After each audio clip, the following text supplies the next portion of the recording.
All right, welcome to day 2, everyone. I'm so excited to have you tuning in for our day 2 of the 10-day immersion. Today we're going to be focusing on the theme of inquiry and embracing curiosity and uncertainty. Before we dive into it, just a quick recap of yesterday. Yesterday we talked about living in the present moment, having the capacity to bring our mind to this moment right here, right now, because ultimately that's where life happens, right here in the now, not in the future, not in the past. And so the practice of yoga revolves around this ability to be in the now and to live in the now. And then we also talked about having the ability to connect to the earth, to root ourselves into the earth underneath us. And I'm not sure if you've heard of this thing, it's kind of a bit interesting. It's called grounding. And it's this theory that, the earth emits negative ions and we receive free radicals from the sun. So one of the best things we can do as a human being is to ensure that our bare skin touches earth, like soil, dirt, sand, grass, because that emits negative ions and the sun gives us free radicals, so it kind of it literally grounds us. And there's this theory that a lot of our pain can sometimes be stemmed from our nervous system, which is obviously electrochemical. And when we plant our feet into the ground, that is so grounding to our body that it can actually impact our pain response. Now, I haven't looked into the science of this. It's a hippy-dippy concept out there, but I kind of like the idea of it. And some people have claimed that, they've been suffering from chronic pain, and then they spent... It's kind of funny, like a year just sleeping on the earth, like on the ground with no rubber between them or concrete between them and the floor. And no insulation between them, and it helped their pain a lot. But I don't know how many of us would want to, sleep on the earth floor for a year, with nothing between us. That's pretty intense. But it is a nice concept to contemplate, and I think there is something very powerful just energetically about planting your feet in dirt, in the earth. So that was yesterday, grounding ourselves by acknowledging our relationship to the earth. And maybe we acknowledge, wow, I need to pay more attention to how I stand on my feet and how I use the muscles of my feet when I walk, when I stand, when I run. And maybe pay attention to how often you're walking barefoot on Mother Earth. And paying attention to how present you're being. The act of presencing, bringing yourself back to this moment right here over and over and over again. So today we're going to continue with this root chakra, this connection to earth and our foundation and our stability. And we're going to explore inquiry, the ability to embrace curiosity and uncertainty. And if you're a Virgo like me, I tend to not like uncertainty so much. I mean, there's huge variety in Virgos, but in general, I tend to like things to be very certain. It's part of my Virgo nature. And whenever there's too much uncertainty, I'm like, maybe I just won't do it. Inquiry in general, the act of asking questions, about our nature and who we are, has given birth to religion and spirituality. The question, who am I? Why am I here? Where am I going? I mean, that is the birthplace of almost all spirituality and religion. I think human beings for a long time, we've been asking ourselves, and we continue to ask ourselves, who am I? Why the heck am I here? And where the heck am I going? What am I going to do with this life? And so that's why we turn to religion or spirituality, or heaven forbid, cults. Because, spirituality, religion, cults, it kind of, maybe we'll stay away from cults. Religion and spirituality, they give us this opportunity to explore these questions on a deeper level and ponder them. Religion and spirituality allow for inquiry. They allow for questioning. In this lineage, in yoga, And in Buddhism, more important than the answer is the question. More important than the answer is the question. As soon as we answer something, it kind of shifts us more to this certainty rather than allowing for uncertainty. When we're always questioning something, it allows it to be alive and to be changing and adaptable and transforming. And there's one thing that's constant in our life as a human being: change. There's one thing that we know for sure in this life, that everything changes and that we die. And the majority of us have to pay taxes. My joke used to be, what's constant? Like, what do we know for sure in this life? We will die and we have to pay tax. And then someone said Donald Trump didn't pay taxes. And I was like, oh yeah, you totally got me. And I'm like, yeah, probably a lot of really affluent people, rich people don't have to pay tax. So in this lineage, more important than the answer is the question, this ability to question ourselves, question our teachers, question our motives, question who we are.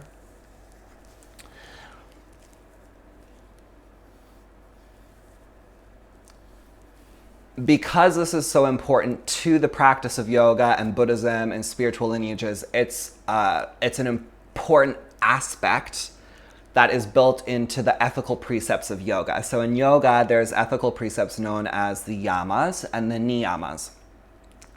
And these are kind of the backbone of the ethics of being a yogi. And I like to call them, there's 10 of them, I like to call them the 10 steps of not becoming an asshole. Excuse my language. And through these 10 steps, in these 10 steps is an ethical precept known as svadhyaya. Sva meaning self, yaya meaning to contemplate or to study. So svadhyaya is the contemplation or study of one's self. And traditionally this refers to, you literally pondering yourself and questioning yourself and who you are, and also studying legit spiritual scriptures. In Buddhism, we have something called Dharma Vikalpa. Dharma Vikalpa, and this is known as investigation, or the inquiry of my way of being. The investigation of the who I amness. So we can see that both in Buddhism, both in yoga svadhyaya, in Buddhism, Dharma Vikalpa, we have these two aspects that are crucial to the backbone of the practice that involve investigation, inquiry, and questioning. And so I think it's just so beautiful to see that in its essence, yoga and Buddhism, involve mechanisms of relentless questioning. And I think this is so important for us as human beings to have, because I think sometimes our ego is like, I got it, I'm good, I'm done. But Buddhism and yoga view, inquiry as this ongoing process. It's so important to keep questioning yourself and to almost, in a way, keep doubting yourself, doubting your thoughts. Who am I really? To keep pushing ourselves deeper down this channel of questioning. In Japanese Zen, they have a term known as shoshin. So S-H-O-S-H-I-N. Shoshin. And it translates as beginner's mind. So basically, where the theme is pushing today is, can we adapt a beginner's mind? So if inquiry embraces curiosity and uncertainty, what's a perfect example of that? A beginner's mind, being a beginner at something. When you start something for the first time, you're uncertain of your abilities. You're like, oh shit, I don't know if I can do this. Like you just don't know because you haven't done it before. So you're uncertain. And that uncertainty allows for more possibility. When you're certain about something, there's less possibility because you kind of have already decided where it's going to go and what the result's going to be. But when you're uncertain, you allow for more possibilities. When you're a beginner, you're also a little bit curious. Like often when you start something for the first time, you're like, I don't know if I can do it. I would like to see if I can. And so that's crucial to inquiry, curiosity and uncertainty, which is demonstrated beautifully when we have a beginner's mind. And, in a beginner's mind, there are many possibilities. In an expert's mind, there are few. So it's important to have a beginner's mind when we approach our practice. I mean, how many of you have been practicing yoga for more than 5 years, more than 10 years? Just put your hand up briefly. More than 5 years, hand up. More than 10 years. More than 15 years. And great, thank you. And, I've been doing it for 13 years, and I do have to say, from a personal level, sometimes the ego gets a little tricky and it says, I've already done this. I've already heard this before. There's nothing for me here. It's a very dramatic, sassy ego. And I have to catch myself and be like, whoa, can I be a bit more open-minded here? Can I approach this with a beginner's mind? Maybe I don't know everything. How would my life change if I didn't know everything or didn't know what I thought I know?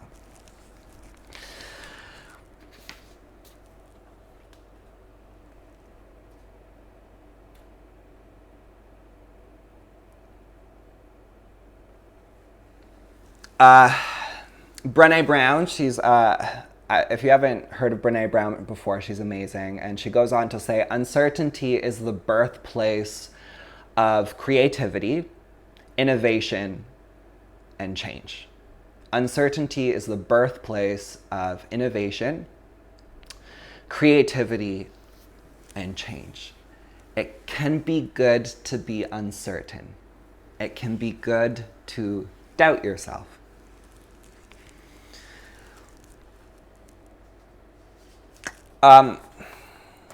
So that's the what I want to talk about, uncertainty and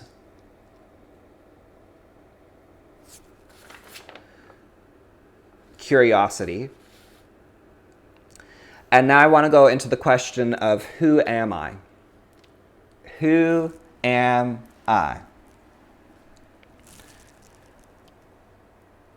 And I think before we get into that question, it's important to just bring it back to the classical Yoga Sutras. And the second Yoga Sutra says, Yoga Chitta Vritti Nirodha,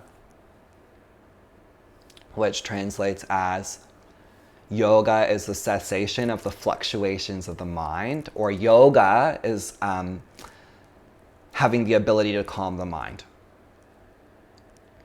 Yoga is having the ability to calm the mind, to have mental fortitude over our thoughts and our thinking process.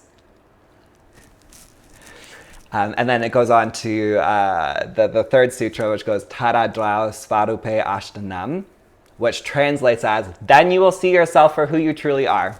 Then you will see yourself for who you truly are when you have the capacity to calm your mind, or the mental fortitude over your thoughts.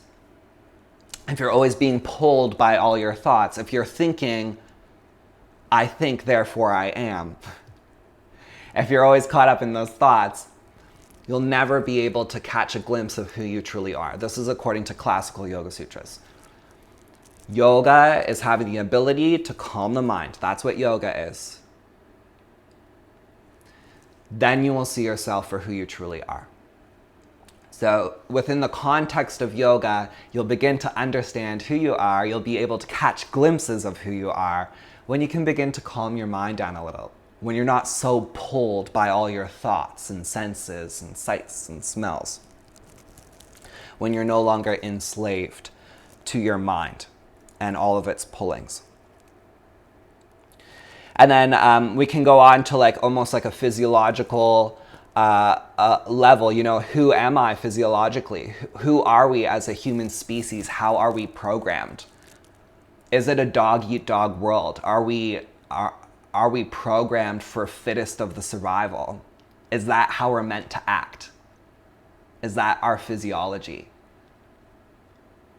And fittest of the survival, I forget that, don't quote me on this because it's been a while since I've used this quote, but I think in Darwin's, book, he only mentioned fittest of the survival 2 or 3 times. And he mentioned connection, love, and relationship more than 100 times in the book he wrote. And, when a lot of people read it, they picked out fittest of the survival and popularized it much more than love, connection, and relationship. So why I'm bringing this up is it's important to question how we view ourselves, our actions, our physiology, how we're programmed, how we believe we're programmed. This is a beautiful analogy. Computers get software updates. When your computer is not receiving information well, it gets a software update. Inquiry is creating the grounds for a software update of your mind. Do you like that? I thought of that when I was out running in the fog this morning. I was like, oh, this is such a good one. I'm going to talk about this with all of you this morning. Inquiry sets the grounds for a software update of the mind. Because I'm sure you can all agree that you've all had perspectives in your life that didn't help you after a while, that you could even say sabotaged you after a while. They weren't helpful perspectives, viewpoints, worldviews, self-views. And you needed a software update. And we can get software updates by, watching an inspiring movie. And we're like, oh, maybe I could view the world like that person did. Reading an amazing book, going to therapy, having someone else question us. Questioning ourselves. Why am I acting this way? Who am I?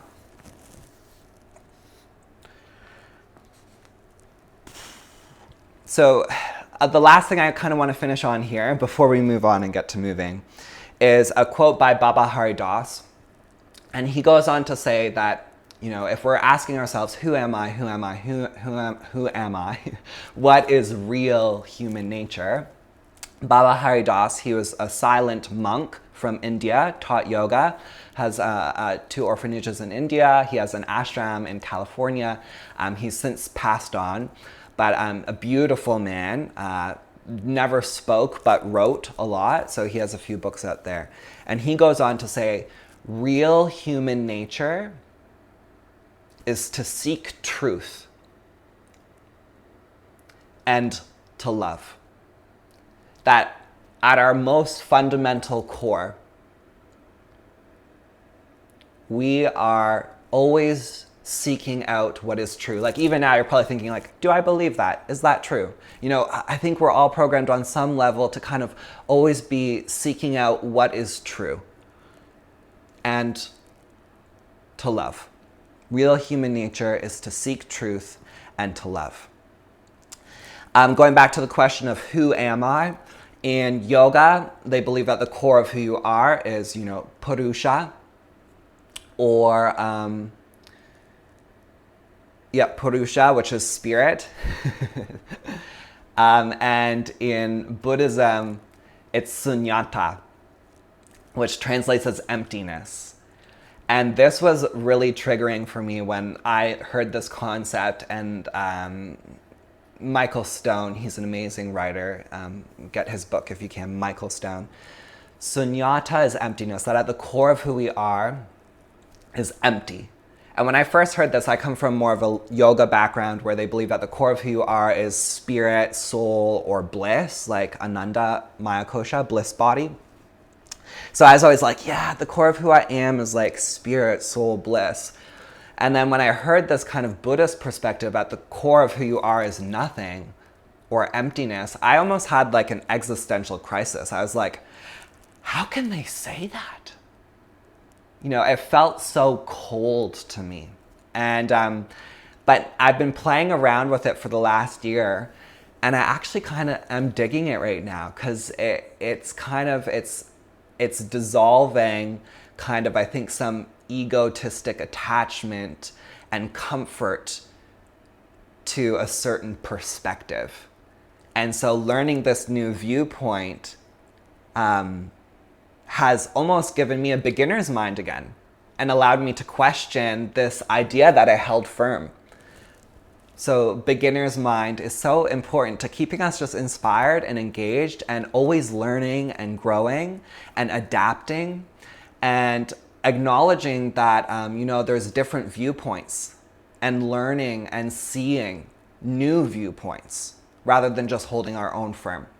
An exercise that's really important for this, for inquiry, is to take 10 minutes, do this exercise. It's very powerful. 10 minutes, get your timer, 10-minute timer, sit down and question yourself over one thing for 10 minutes. It could be the question, who am I? An answer comes up. Okay, keep going. Who am I? You can journal it. I personally like to sit down and just think it out, but sometimes journaling can give a bit more clarity to your thoughts. It comes out on the paper. But question yourself, ponder yourself and use a timer and be like, okay, for the next 10 minutes, I'm going to commit myself to seriously pondering why I'm here, why I'm doing what I'm doing. Who am I? Am I happy? What is happiness? What needs to change? These are all great questions. So just it changes your life to take time and deeply question yourself. It's a crucial, important aspect of both yoga and Buddhism. So that can be your exercise. It can be your homework if you want. Sit down, timer, 10 minutes, 20 minutes if you're feeling super ambitious, and try to keep bringing yourself back to that question. The mind will go off on tangents. So you have to have the ability to keep coming back to the question and revisiting it.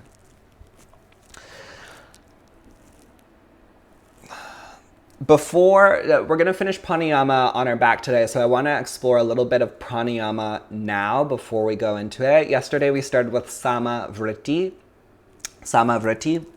which translates as equal fluctuation. And yesterday we started with just an inhale 4 count, exhale 4 count. We're going to continue with that, but we're also going to add retentions to the breathing. And in classical traditional samavritti, that's what happens. You inhale to a count, then you hold the breath for the same count, and then exhale the same count. So it's inhale, hold, exhale, hold. Inhale, hold, exhale. I'm playing charades. And that's a classical samavritti, that if you inhale for a count of 4, you hold at the top for 4. Then you exhale for 4, you hold at the bottom for 4, and then you inhale. It's a little more advanced. And like I said, pranayama is best done very slowly and with sensitivity and gentleness. But we'll explore a little bit more breath retention. And why breathing can be so powerful is it shifts us within regards to the nervous system. So we have our autonomic nervous system, which, for a long time scientists believe, and some still do believe, that you have no voluntary control over. And, for the most part you don't, because the autonomic nervous system governs things like digestion. You don't literally think, okay, right now I'm going to digest my potato. It happens automatically. So that's what the autonomic nervous system is in charge of. But it also governs things like breath, and within the autonomic nervous system is the sympathetic and the parasympathetic. And the sympathetic nervous system is that fight or flight, oh my gosh, I'm so stressed, I need to run away, or I need to fight you. And the parasympathetic is the rest and digest, when you feel really calm and relaxed. And breath can be a beautiful tool to bring us from the parasympathetic into the sympathetic, or sympathetic into the parasympathetic.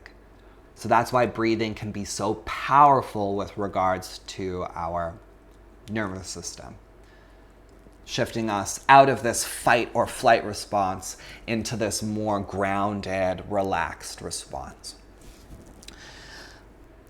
Today in our Vinyasa class,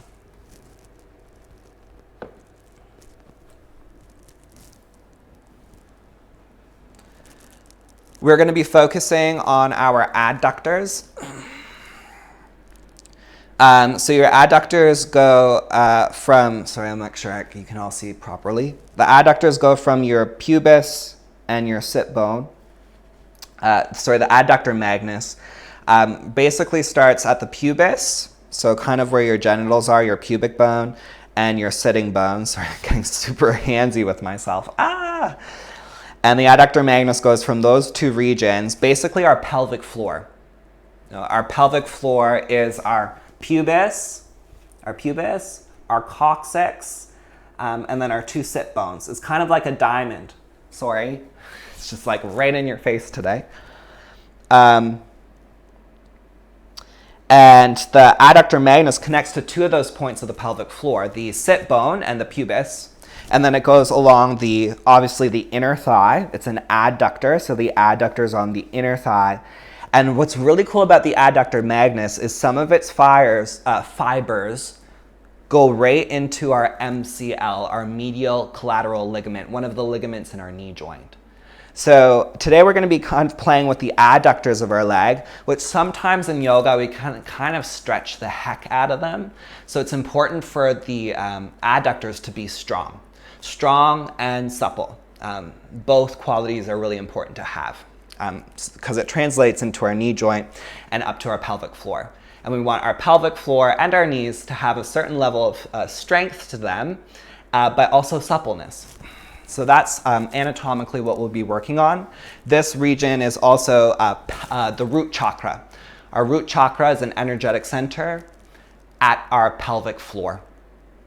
And so the adductor magnus feeds right up into that. So yesterday we worked on the feet and the muscles of the shin. And then now we're going up the leg towards the literal pelvic floor that homes our root chakra, our energetic center responsible for stability, grounding, foundation. Our mantra for today is, I reflect on my thoughts, words, and actions. This basis for inquiry. All right, you can get started on your mat.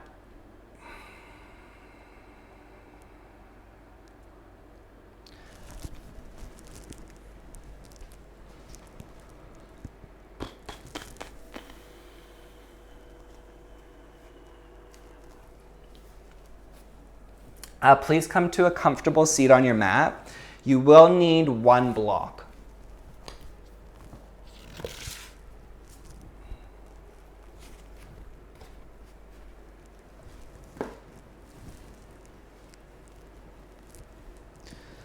If you don't have a block, as I said yesterday, God bless you. No, I'm just teasing. If you don't have a block, it's totally fine. Maybe if you have like a cushion nearby, you could grab a cushion. We're gonna insert it between our legs. If you don't have any of those things, don't worry, you can do it without. Please come to a comfortable seat. Stack your shoulders over your hips and your skull on top of your spine.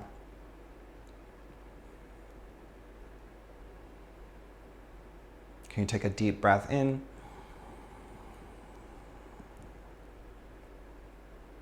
And a full breath out.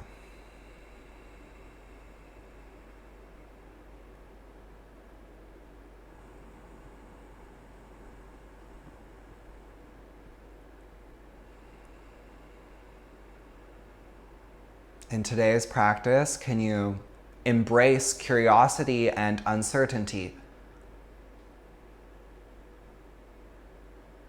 Allowing for inquiry and a beginner's mind, shoshin.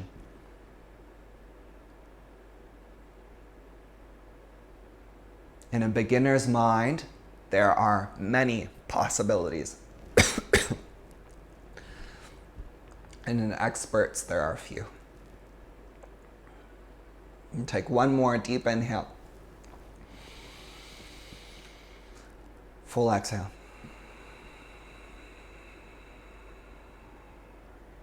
You blink your eyes open. Please come down onto your back. You're going to put a block between your thighs. I recommend either it's medium width or it's skinniest width.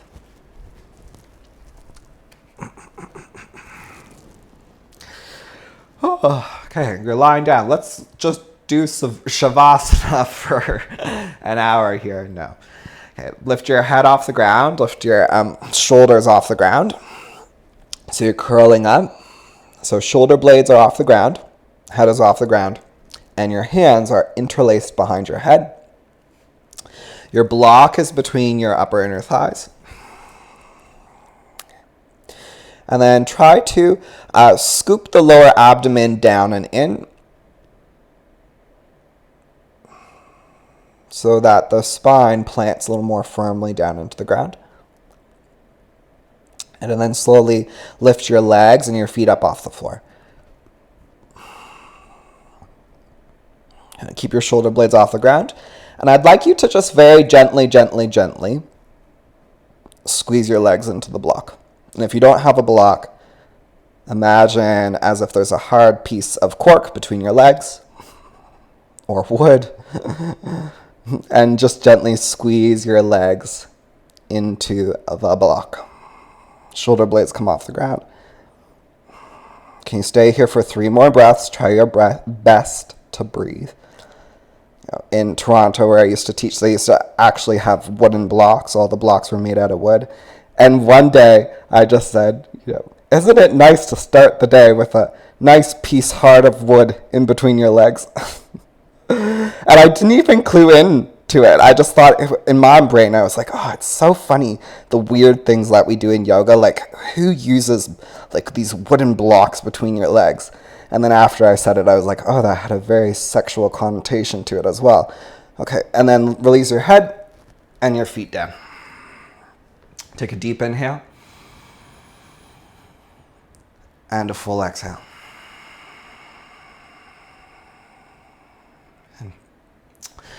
Again, head and shoulder blades off the ground. Slowly lift your feet off the ground. Try to get your shins parallel to the floor. Head and shoulder blades come off. And then just gently squeeze your legs into the block. I think sometimes with core work, we can go a little bit crazy. And sometimes the simple stuff works the best. Quality over quantity. So can you stay here 3 more breaths, gently squeezing your legs into the block, keeping your shoulder blades off the ground.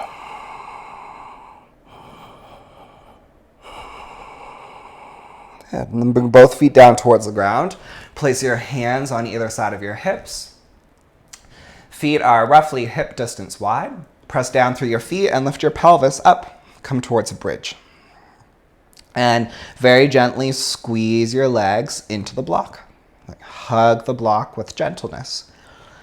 And just try to relax your glutes a little, because I want the majority of the support here to come, from the legs, from the thighs, from the adductors, maybe even the hamstrings a little.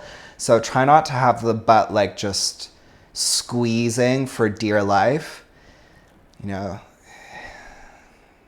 Don't be such a tight ass. Excuse my language. Can you let your butt soften a little? And gently hug in towards the block. Okay. And then just lower your pelvis a little bit so it's not as high as it normally is. You're kind of in a low bridge. Lengthen your tailbone away from you so you'll feel your glutes turn on a little bit more. So let that happen. Let the glutes turn on a little more. Let them be like, rawr. Squeeze the thighs gently into the block. And now just walk your feet a little closer towards each other. Try your best. Both hands are on the ground. And see if you can lift your right foot off the ground and straighten your right leg straight forward. And keep gently squeezing into the block. If you don't have a block, try to squeeze your legs towards each other or squeeze into your cushion. Take one more inhale. Exhale, the foot comes down. And one more time. Butt is squeezing. Squeeze the legs into the block first, and then the left leg lifts. Squeeze the legs in. Try not to be like super forceful here. Just try to make this as gentle yet firm as possible. And then lower the foot to the ground.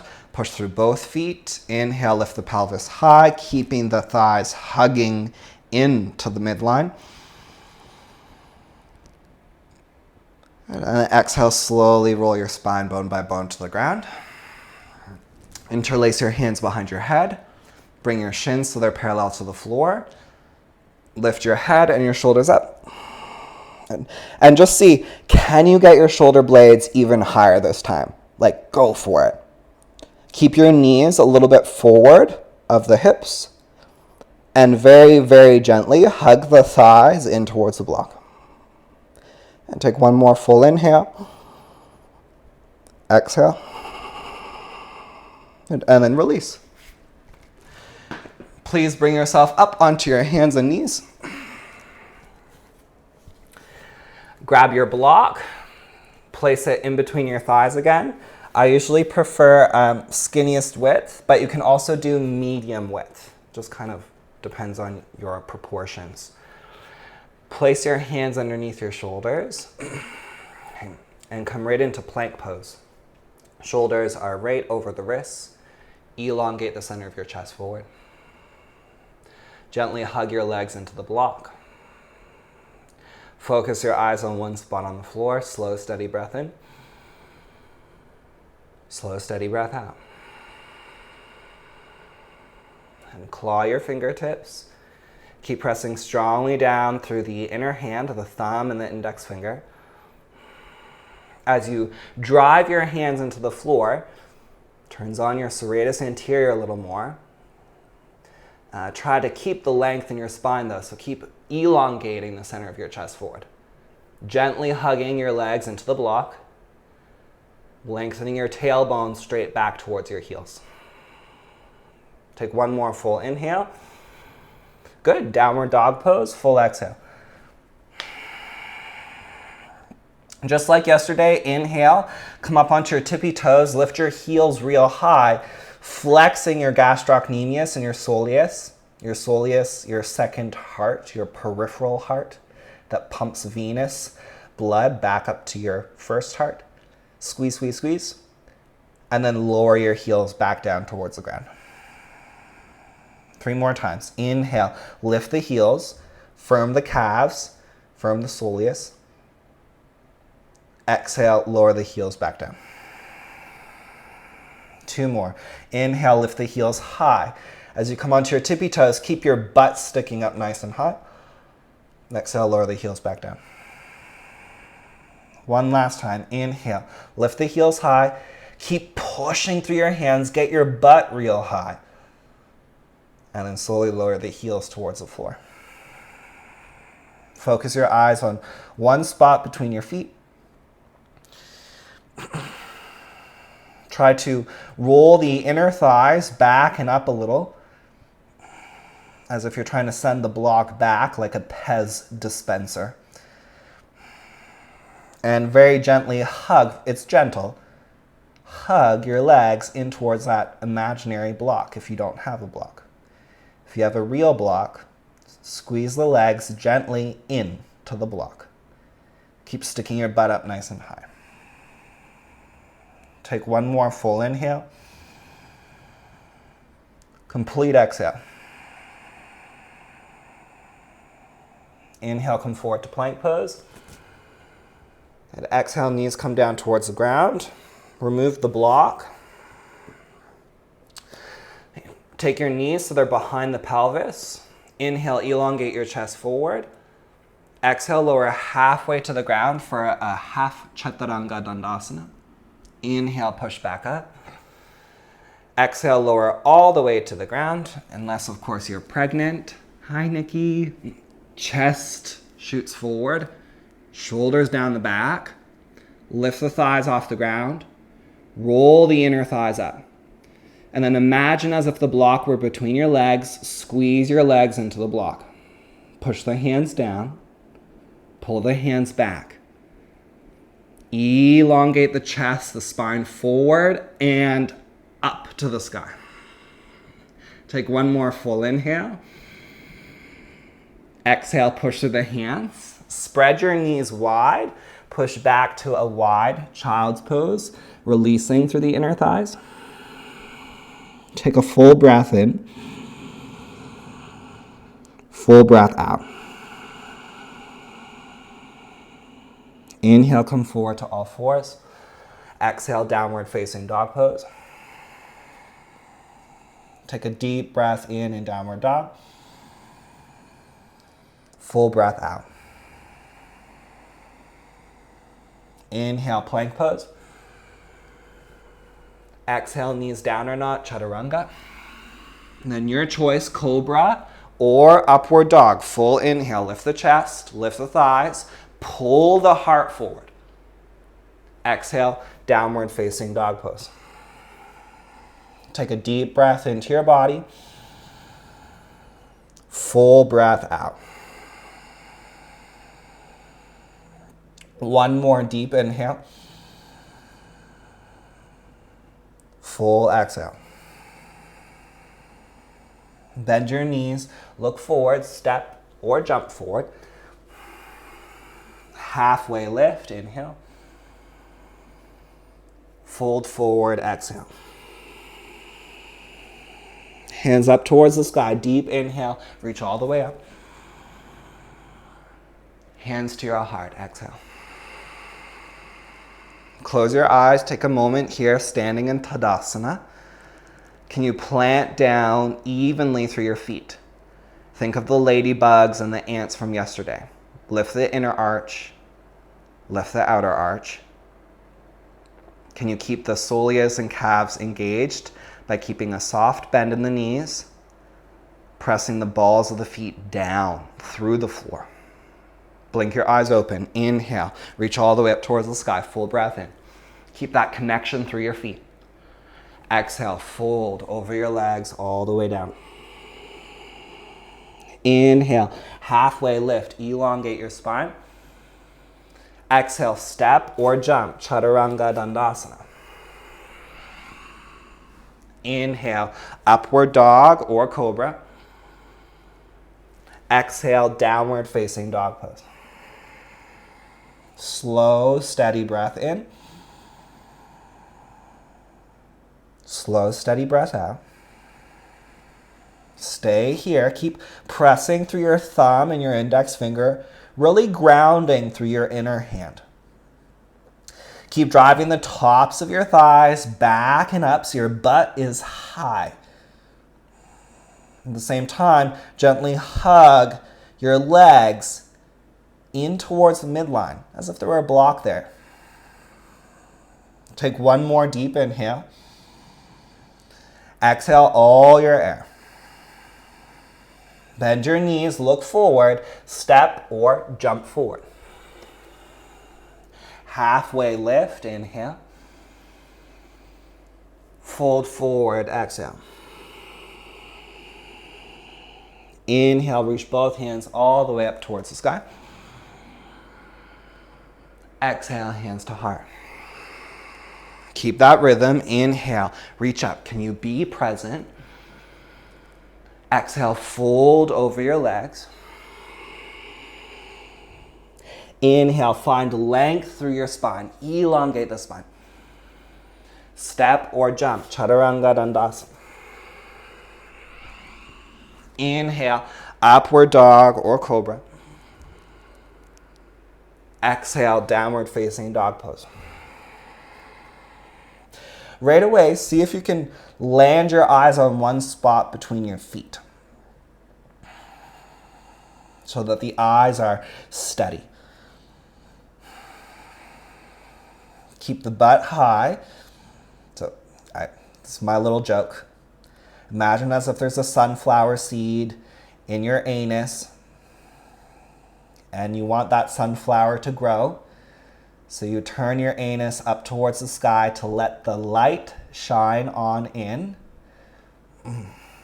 so that we're flexing at the hips. Push firmly down through the hands. Keep that sunflower growing up.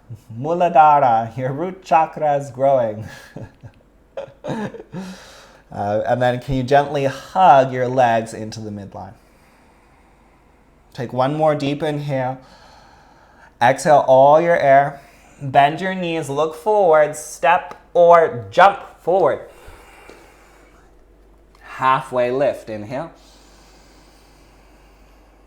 Fold over your legs, exhale. Inhale, both hands all the way up towards the sky. Reach tall, push down through the feet. Exhale, hands to heart. Inhale, reach up. Exhale, fold over the legs. Inhale, halfway lift. Exhale, fingertips on the ground. Step your right foot back to a big lunge. Please turn your right heel flat. Warrior two pose. Come all the way up. Bend deeply into your left knee. Square your chest towards the right. As you square your chest towards the right, look forward off of your left middle finger. Go a little bit lower in the legs. Keep the eyes steady. Can you breathe expansively into your chest, into your ribs?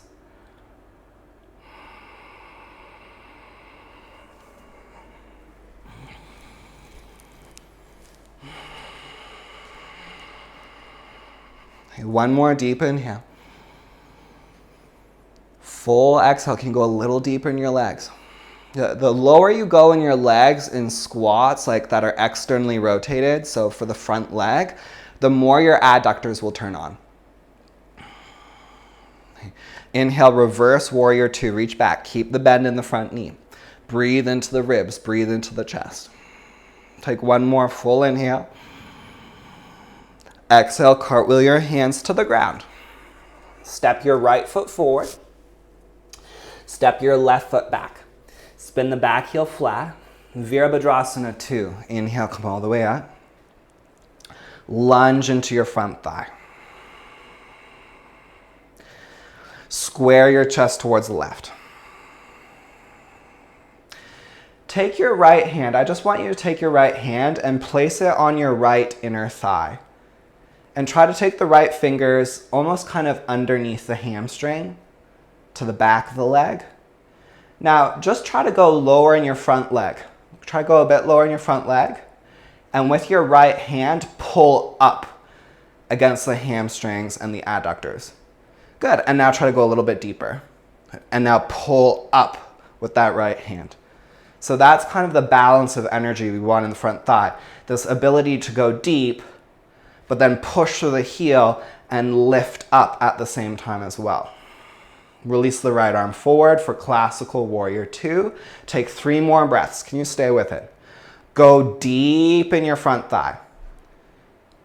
The lower you go in an externally rotated squat, or in this case, Virabhadrasana 2 in the front leg, the more the adductors will strengthen. That being said, don't go too deep. So again, it's that balance of going deep, but also lifting up. Reverse warrior two, reach back. Take a full breath into your body. Breathe into the belly, the ribs, the chest.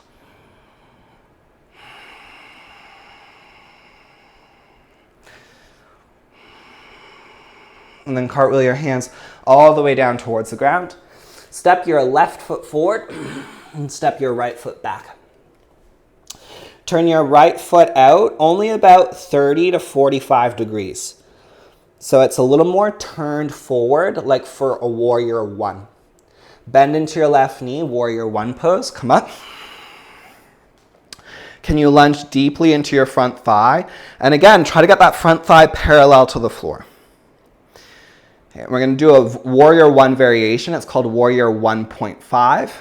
Turn your chest and your hips, your pelvis, 15 degrees to the right. So now your body's turned and your pelvis is turned 15 degrees towards the right.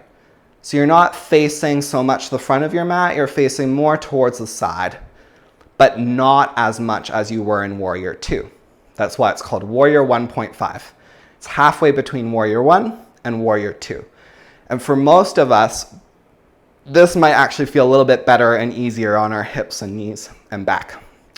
Now, can you find a bit more depth in that warrior 1.5? A little bit more reaching up through the arms. Imagine as if someone has caught your forearms and they're pulling your arms up to the sky. And that's lifting you up out of the pelvis. And at the same time, you keep the depth in the legs. Steady your eyes on one place and breathe expansively into the belly, the ribs, the chest.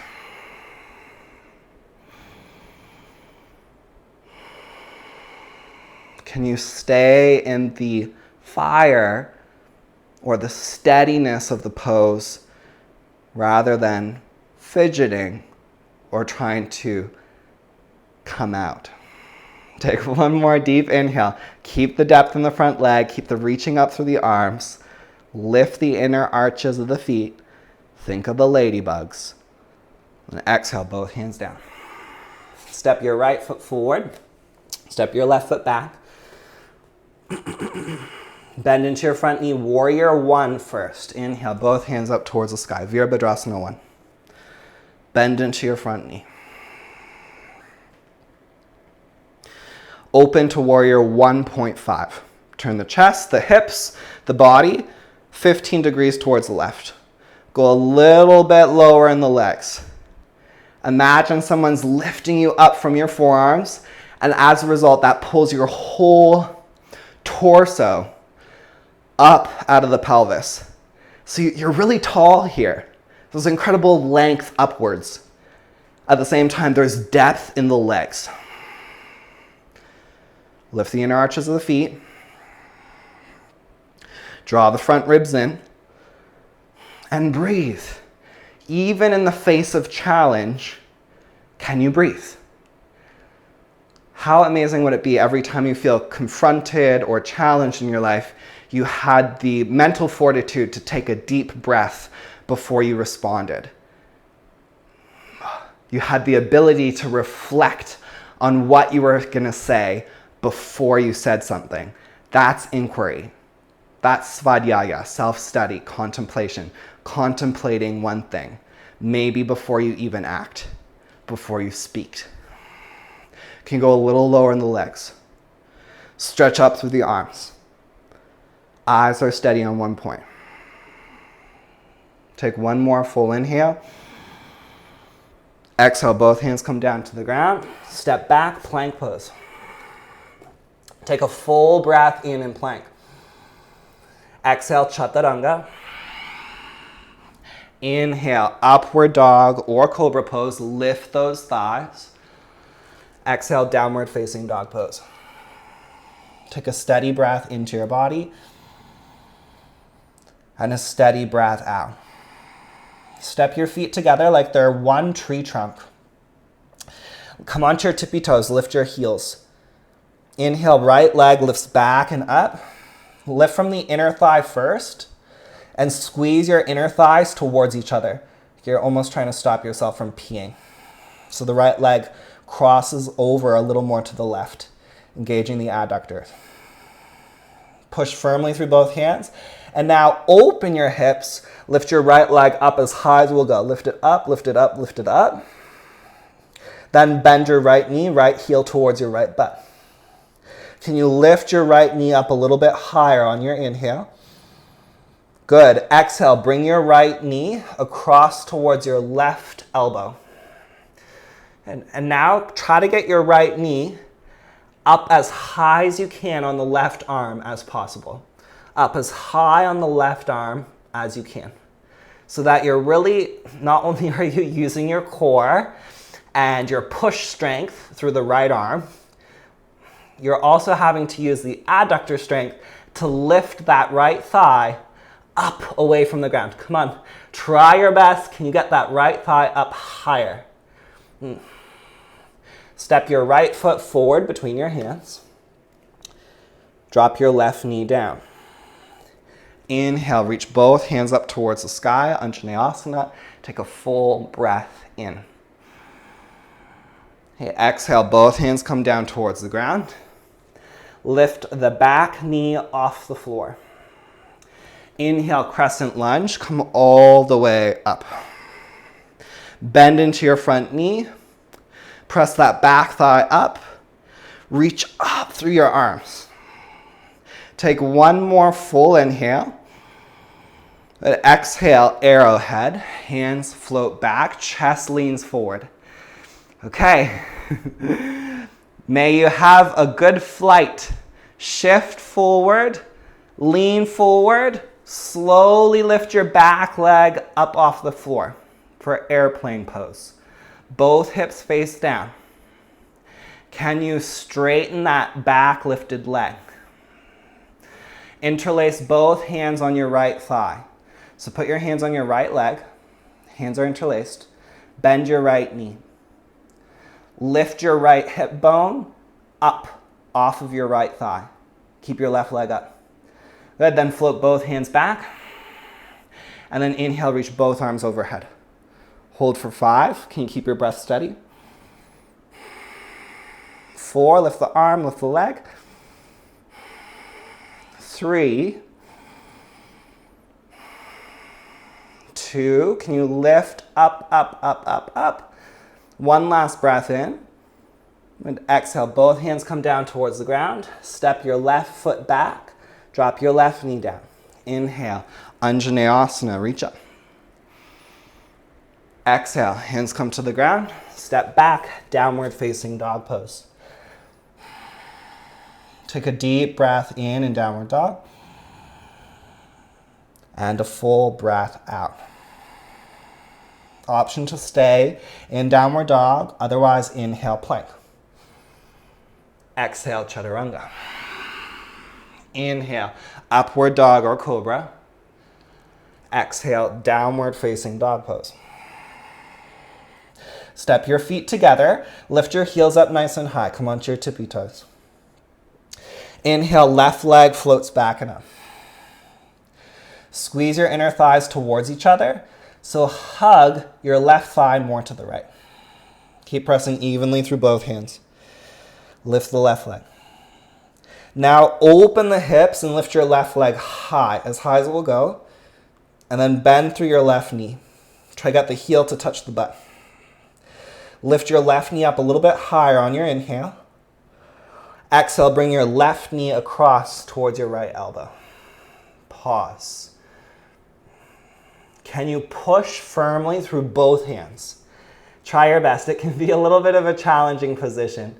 Try to get your left knee up higher on your right arm. Only 3 more breaths. You're doing good. 2, can you get your left knee up a little higher on your right arm? Lift it as high as it will go. 1, step your left foot forward. Drop your right knee down. Inhale, Anjaneyasana, reach both arms up. Exhale, hands come towards the ground. Tuck the back toes, lift the back knee. Inhale, crescent lunge pose. Can you find a bit more length in the back leg? Bend into your front knee a little bit more.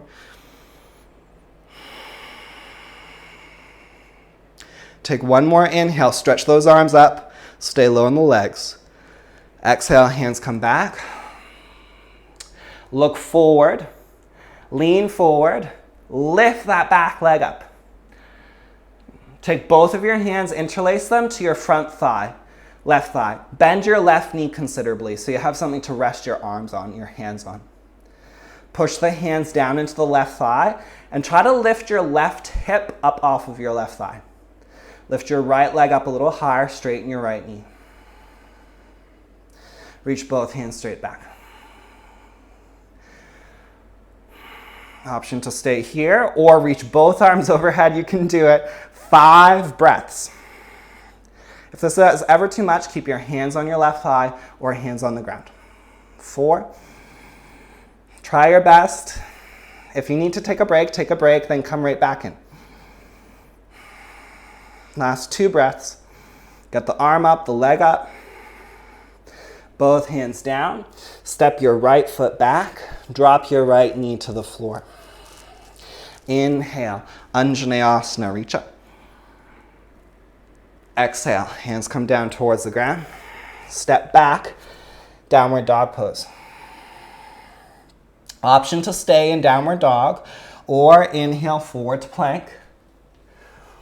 Exhale, chaturanga.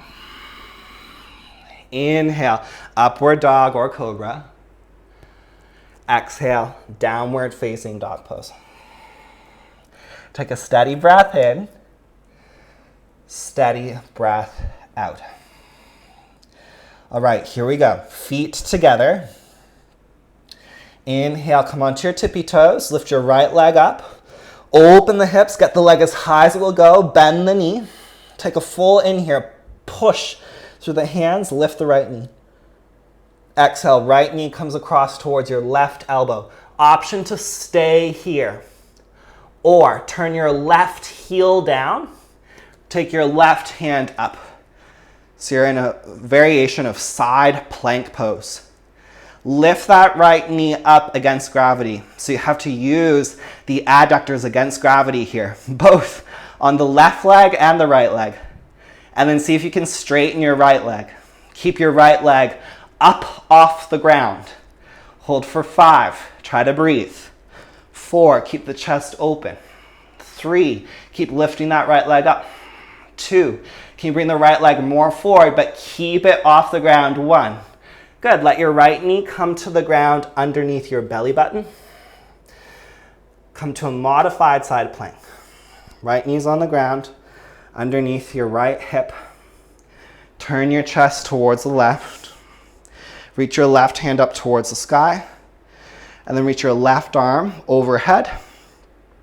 Take the left hand behind the head and lean your head back into your hand and your forearm. Open across the chest, open across the front line of the body. Take one more full inhale. Complete exhale. Good. Inhale, reach your left arm up.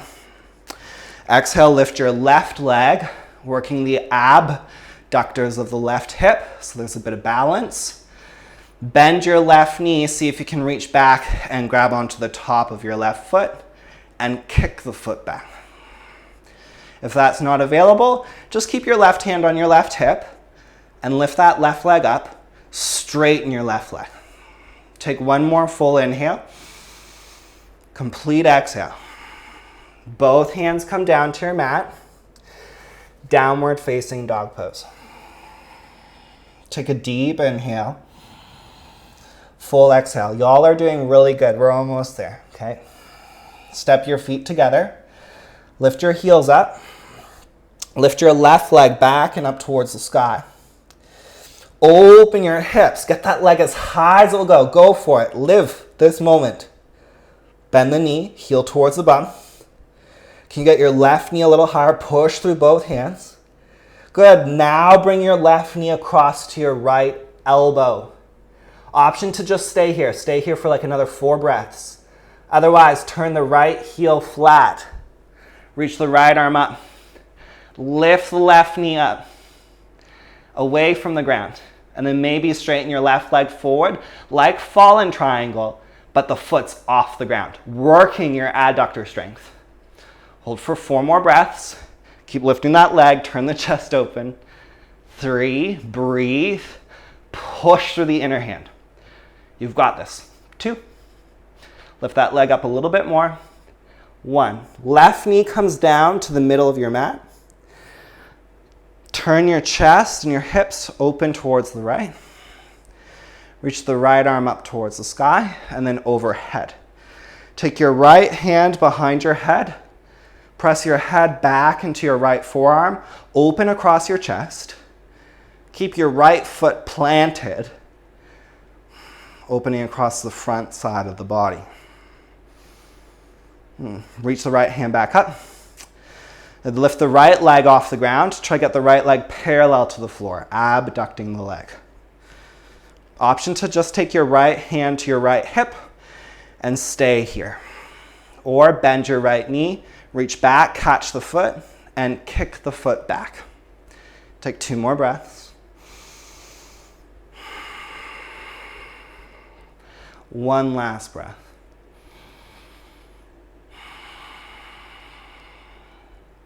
And slowly release. Both hands towards the ground. Downward dog pose. Take a deep inhale into your body. And a full exhale. Both knees to the ground. You're going to set up for dolphin pose. Yay, dolphin. It's probably, I think, one of the best ways to strengthen and open your shoulders at the same time. If you have headstand in your practice and you'd like to take a headstand, you can take a headstand. If you have neck issues, you could do an headstand where you keep your head off the ground but still go upside down. Tuck your toes, lift your knees off the ground, dolphin. Send your butt nice and high towards the sky. If headstand's in your practice, head comes to the floor, walk your feet in nice and slow, and then up you go, nice and slow towards the sky.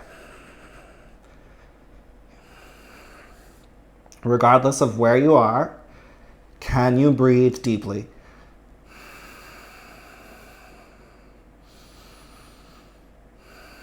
We'll take 5 more deep, slow breaths. It doesn't matter where you are or what you're doing, but how you are doing it. Are you present? Are you breathing? Are you being curious and open-minded? Take 1 more deep breath in. Push those elbows down. If you're in headstand, lower halfway to a pike. Take a full inhale. And then we'll all come down, knees to the floor, child's pose, rest.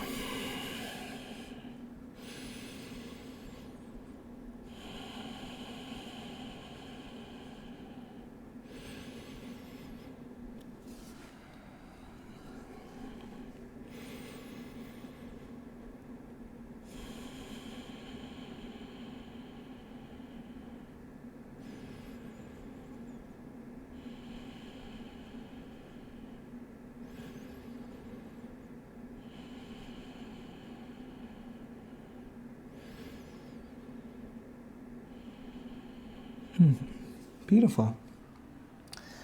Please take your last downward dog. And in this downward dog, just gently nod your head yes, and then no. We're going to make our way to seated. So if you have a jump through, you can try jumping into handstand first, and then cross your legs and jump through to seated. Otherwise, if you're like, no way, Jose, then you can just come onto your bum, take your legs out in front of you.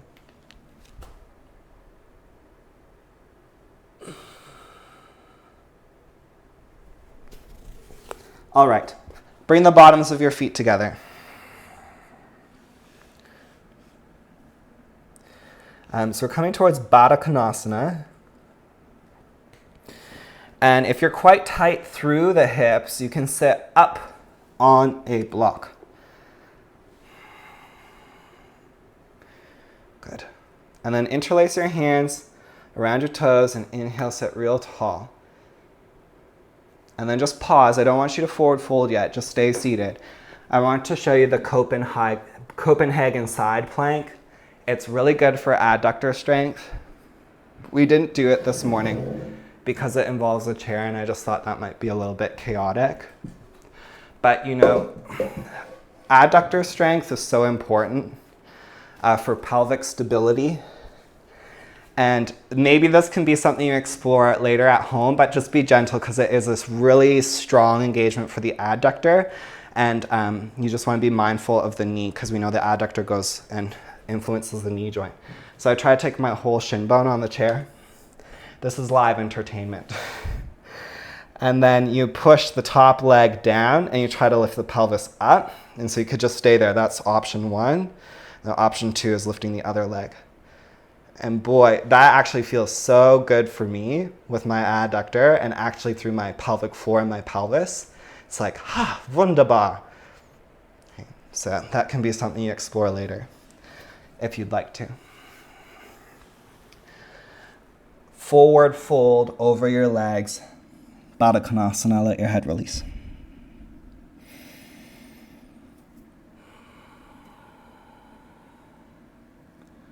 Can you take a slow, steady breath in? And a slow, releasing breath out.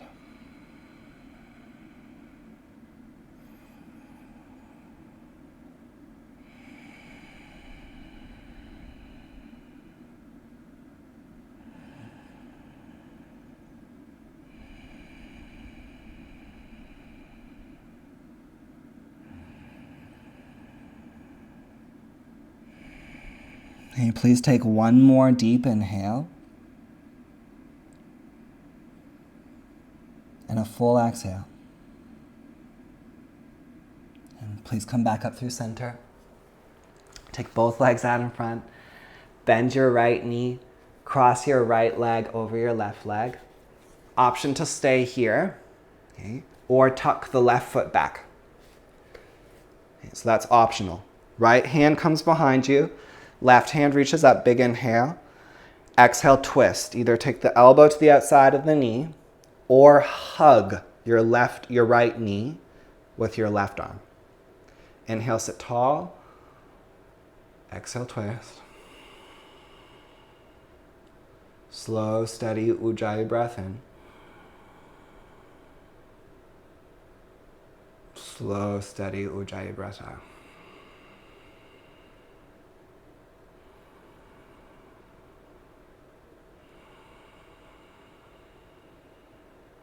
One more deep inhale. Full exhale. Come back through center. We're going to switch legs. Please extend your right leg forward. Cross your left leg over your right leg. Option one, just stay here. Otherwise, tuck that right foot back. Left hand comes behind you. Inhale, right arm up. Exhale, twist. Deep breath in. Full breath out. Can you allow the practice to begin to settle a little? Whatever happened in class, can you let it go? Bring all of your attention to this moment.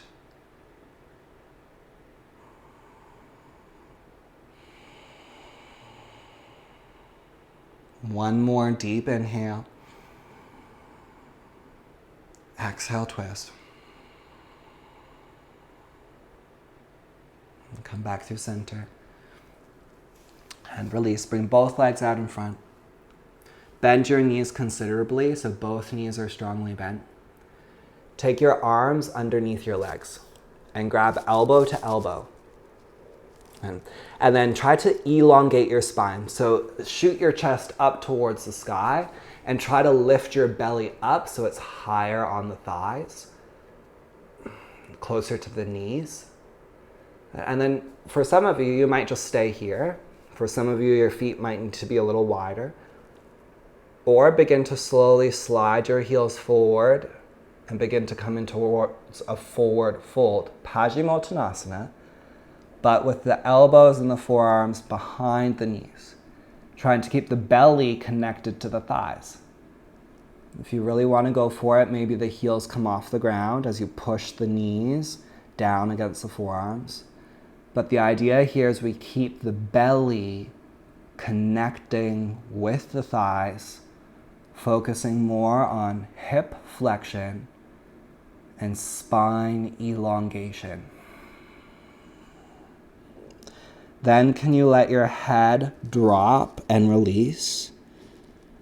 Option to remain here or release both arms and hands forward for full Paschimottanasana.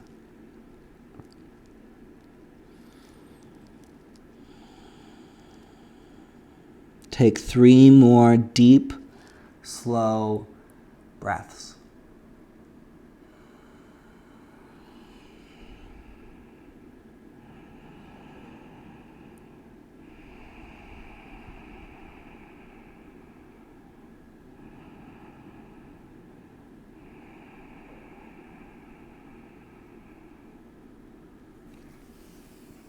Inhale, slowly come up.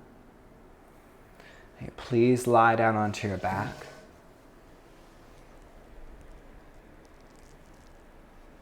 Make sure you are comfortable, and please come right into Shavasana, corpse pose.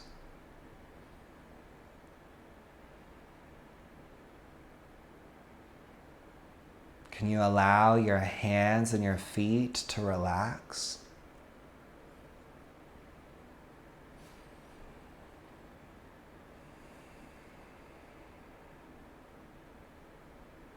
Can you allow all the muscles in your face to soften?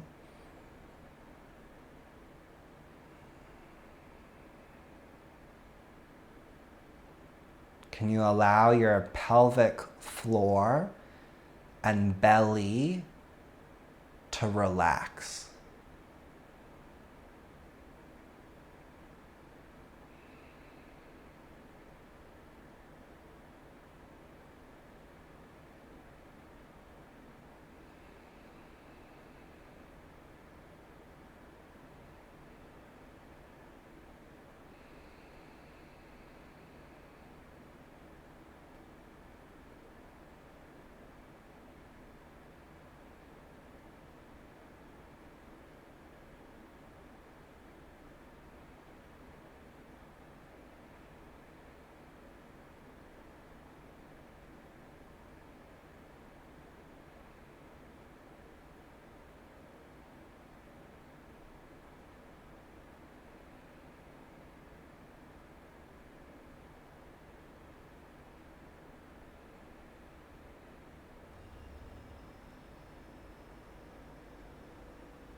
Please take a deeper breath in, a full breath out.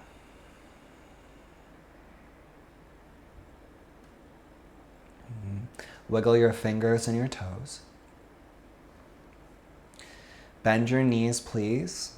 Place your feet a little wider than your hips and let your knees knock together, just like yesterday, constructive rest position. And just like yesterday, please place your hands, palms, down on your front lower ribs so that the skin of your middle finger tips, the middle fingertips barely touch.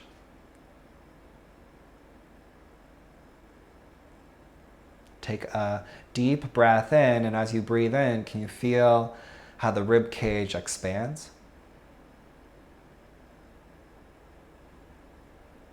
And as you breathe out, can you feel how the rib cage softens?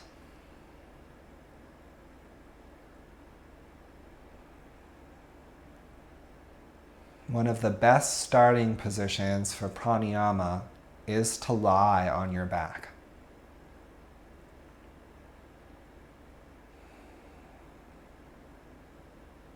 We'll move into samavritti, with some retention coming on a little later. And the retentions will keep to a small count so that it's not too forceful. If at any point something doesn't feel right, or I'm counting too fast or too slow, please feel free to just breathe in a way that works for you. Okay, inhale fully.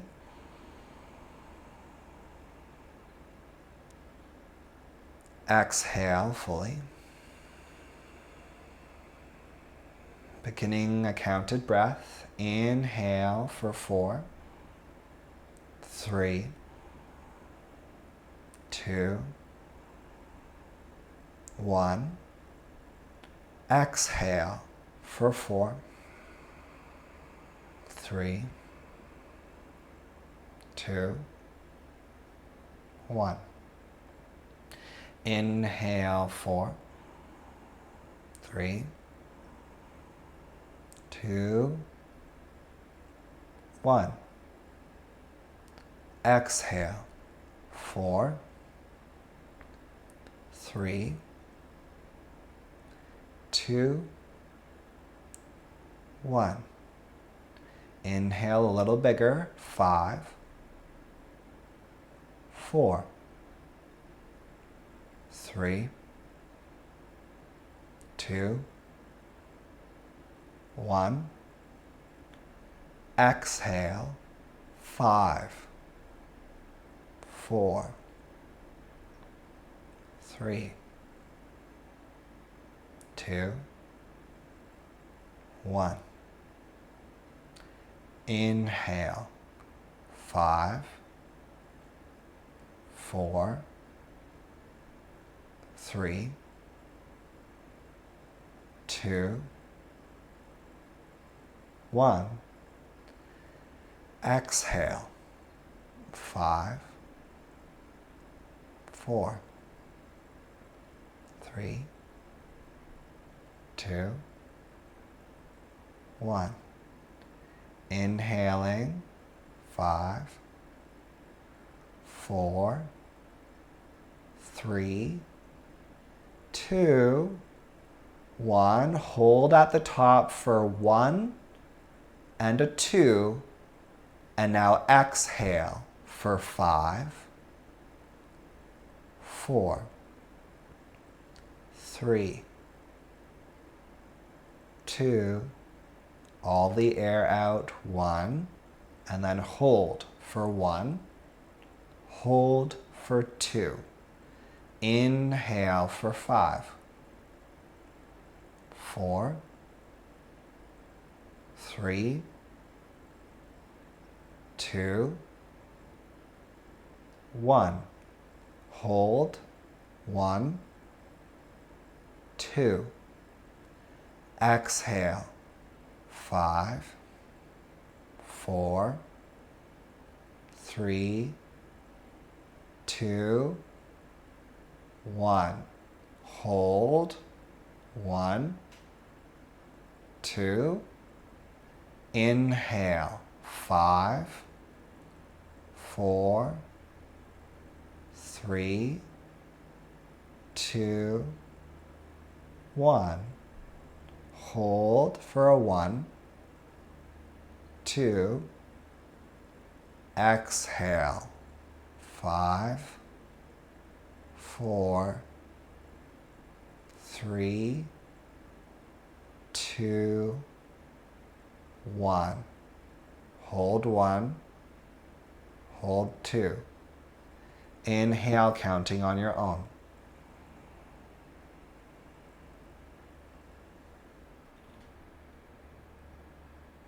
Hold. Exhale.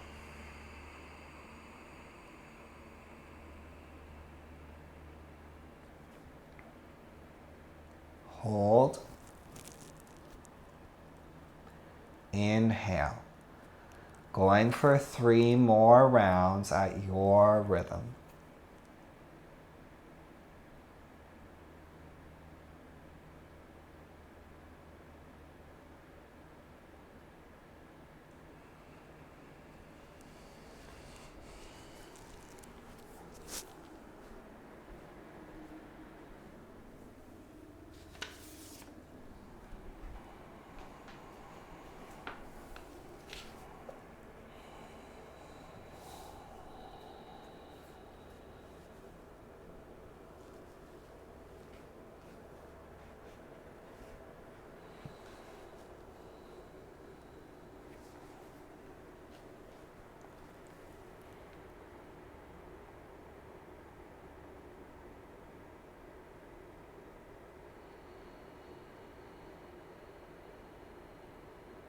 And please release that breath and breathe normally now.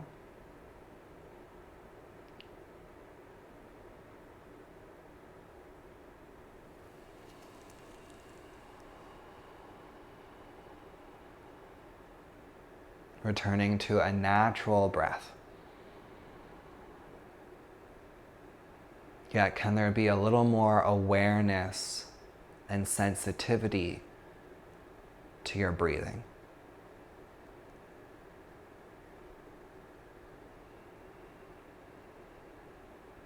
Please stretch your arms overhead. Give your body a big stretch. Can you keep your sensitivity and your awareness of your breath and roll on to your right hand side?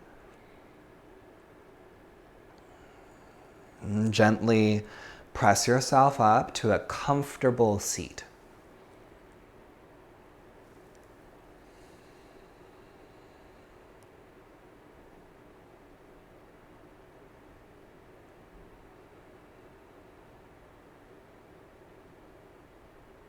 Once you're seated, can you maintain that connection to your breath?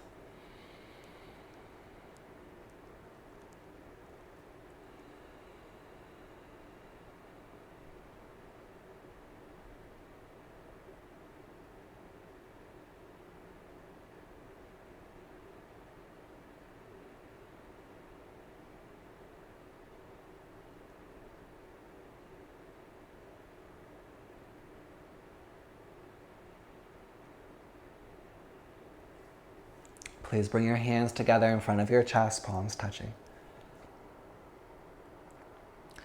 As you flow through your day or evening, can you allow yourself to question yourself?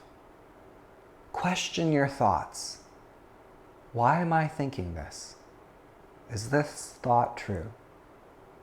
Take time to reflect on your thoughts, your words, your actions. Can you embrace curiosity? Have a beginner's mind. Shoshin. In the beginner's mind, there are many possibilities. Can you allow for uncertainty? Uncertainty is the birthplace of innovation, creativity, and change. The mantra. Today, I approach today with a beginner's mind. I allow for curiosity and uncertainty. I approach today with a beginner's mind. I allow for curiosity and uncertainty. Namaste.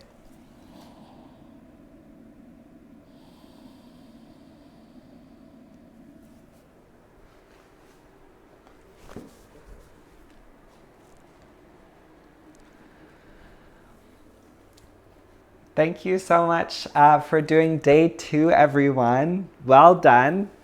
I hope you enjoy the rest of your day, embracing uncertainty and curiosity.